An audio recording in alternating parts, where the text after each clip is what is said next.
Did you know that the universe was created with just a word? In Genesis, God speaks and instantly brings light, land, and life into existence. But what if I told you this act of creation is not only a powerful display of divine power but also sets the stage for the birth of the 12 tribes of Israel? Let's explore this mind-blowing truth. Welcome. Today, we're diving into one of the most fascinating and action-packed stories in all of Scripture, the book of Genesis. It's a tale of supernatural wonders, from the creation of the universe to the formation of Israel's tribes. Let's unravel how these extraordinary acts shape the destiny of a people and the world. The first scene in Genesis is pure awe-inspiring action.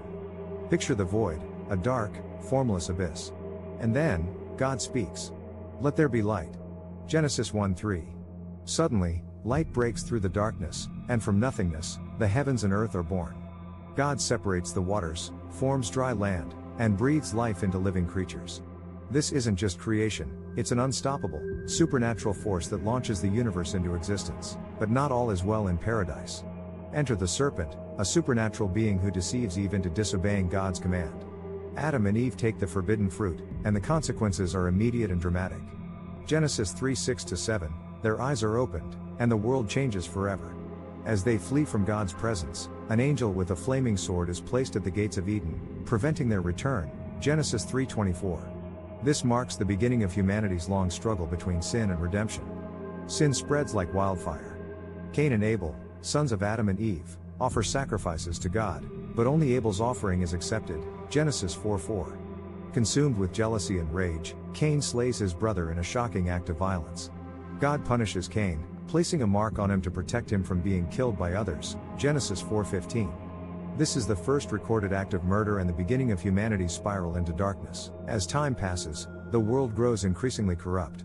In Genesis 6:1-4, we're introduced to the Nephilim, giants born from the union of the sons of God and human women. These mighty beings roam the earth, their supernatural power amplifying the wickedness of the world. God's judgment is near. The earth has become so evil that even the angels are involved in the chaos. And then, the flood, coming as a divine cleansing of the world's sin. In a dramatic act of supernatural judgment, God tells Noah to build an enormous ark to save his family and two of every kind of animal. Genesis 6:17 says, "I'm going to bring floodwaters on the earth to destroy all life under the heavens." As the rain begins to pour and the waters rise, the world is engulfed in chaos. Imagine the floodwaters rushing across the land, submerging mountains, destroying everything in their path. For 40 days and nights, the earth is drowned. Only Noah, his family, and the animals survive. After the floodwaters recede, Noah and his family emerge from the ark, and God makes a supernatural promise. He places a rainbow in the sky as a symbol of his covenant to never again destroy the earth by flood. Genesis 9:13. The rainbow isn't just a natural phenomenon, it's a supernatural sign that the Creator is keeping his promise, and a reminder of God's mercy even in the midst of judgment. Humanity, now spread across the earth, attempts to build a tower that reaches the heavens, defying God's authority. But in a dramatic supernatural moment, God confuses their language, causing chaos and scattering the people. Genesis 11:7-8. The once unified humanity is divided, and the Tower of Babel is left unfinished. This event sets the stage for God's plan to choose one nation, Israel, to reveal his greatness to the world. Enter Abraham, an ordinary man called by God to become the father of a great nation. God promises him that his descendants will become a blessing to the world. Genesis 12:2-3. Abraham steps out in faith, following God's command to leave his home, not knowing where he's going.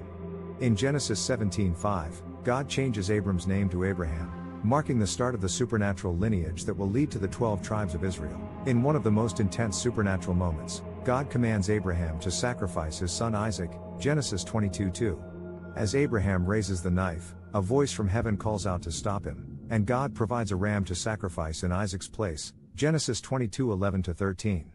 This miraculous intervention marks a moment of faith and obedience that will define Israel's spiritual legacy. Jacob, Abraham's grandson, has a supernatural encounter with God in Genesis 28:12-15. He dreams of a ladder reaching to heaven, with angels ascending and descending. God reaffirms his covenant with Jacob, promising that his descendants will inherit the land of Canaan.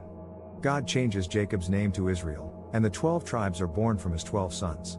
A divine moment that sets the stage for Israel's future. Before he dies, Jacob blesses his 12 sons, each representing one of the 12 tribes of Israel. In Genesis 49:8-12, Jacob prophesies the future of his sons, with one son, Judah, being promised kingship, a prophecy that ultimately points to the coming of King David and the Messiah.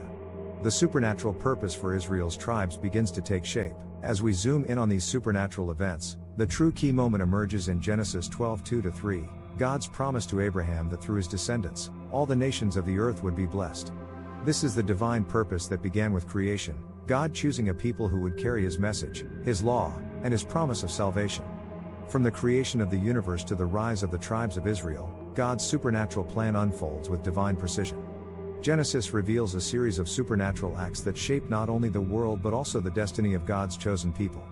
From creation to the formation of the 12 tribes, each moment points to the divine plan that culminates in Israel's mission to bless the world. What do you think of the supernatural moments in Genesis? How do these stories of creation, judgment, and faith impact your understanding of God's plan? Share your thoughts in the comments below and don't forget to like, share, and subscribe for more insightful explorations of Scripture.